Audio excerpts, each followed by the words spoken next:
In 2017, I was driving back home after attending a friend's wedding. It was almost 1:30 a.m. and the highway was completely empty. Just darkness, rain, and the sound of my wipers struggling to keep up. My eyes were burning from staying awake too long, so I decided to stop at the first place I could find. 15 minutes later, I saw a faded board on the side of the road. Hillcrest Motel, rooms available. The place looked old, not abandoned, but neglected. One flickering tube light, peeling paint, and an office that looked like it hadn't seen a customer in years. I rang the bell at reception. An elderly man walked out from the back room. He looked tired or maybe scared. I couldn't tell. I asked for a room, and he paused for a moment before handing me a key. He said only one thing: take room 12.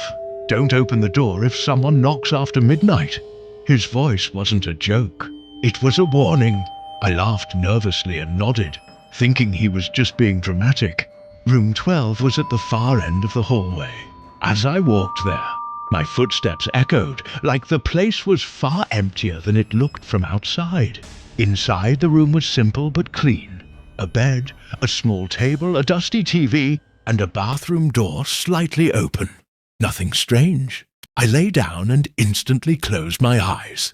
But around 12:14 a.m., I woke up to a noise, a soft tapping. At first, I thought it was the rain on the window. But the sound wasn't random. It was rhythmic, like knuckles tapping wood. I sat up. Tap, tap, tap. It was coming from the bathroom, not the door. I slowly walked toward the bathroom, my heart pounding.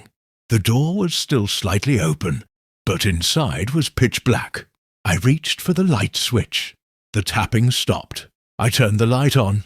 The bathroom was empty. Nothing unusual. I shook it off and went back to bed. At 1:03 a.m. the tapping returned, louder this time. But now it was coming from the front door. 3 slow knocks. Knock, knock, knock. I froze. The old man's warning flashed in my mind. Don't open the door if someone knocks after midnight. I got out of bed quietly and went to the peephole. When I looked through it, no one was there, just an empty hallway. Then a whisper came from the other side of the door. Why did you switch rooms with me? I stumbled backwards so fast I almost fell. My throat went dry. I didn't answer. I didn't even breathe. A minute later, the knocking stopped. But something worse happened. From inside the bathroom, the tapping returned. This time faster, more urgent, more desperate. Tap, tap, tap, tap, tap. I grabbed my phone and ran to the reception. The old man was already standing there, staring at me like he expected me. He whispered, "You should have never stayed in room 12. We don't clean that room anymore." I asked him why. He hesitated, then pointed to the old security screens behind him. He rewound the footage from my hallway. The camera pointed directly at the door of room 12. We watched in silence. A figure, a woman, stood at my door at exactly 1:03 a.m., knocking slowly. But she wasn't visible from the peephole. She wasn't facing the door. She was facing the camera, looking straight into it, like she knew we'd watch it later. Her face was pale, blurred, almost wrong, like the camera couldn't fully capture it. I asked him who she was. He said, "A guest who died in room 12, tapping for help from inside the bathroom.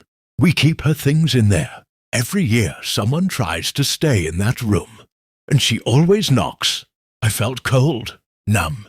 I left immediately. But when I reached home the next morning, I found something in my bag that didn't belong to me. A rusted key, with a small scratched tag attached. Room 12. I swear I locked the room and left the key at reception. To this day, every few months, I hear that tapping again. Sometimes on my door, sometimes in my bathroom.